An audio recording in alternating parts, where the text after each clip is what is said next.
Video pengusiran seorang ibu tiri oleh warga viral di media sosial, karena diduga kerap melakukan penganiayaan terhadap anak sambungnya di Kabupaten Indramayu.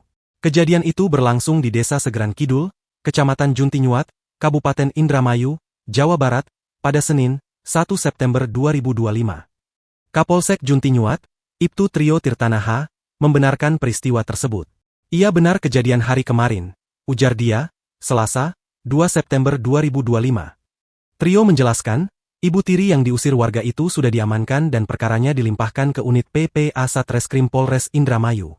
Dalam video berdurasi 23 detik yang diunggah akun Facebook Devan Raka Januar, terdengar warga melontarkan makian kepada perempuan berkerudung ungu itu.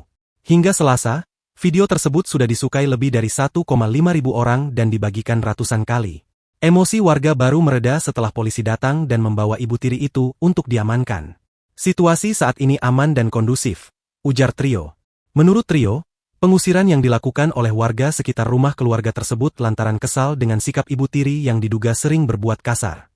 Namun, tidak ada tindakan anarkis saat polisi mengevakuasi perempuan itu.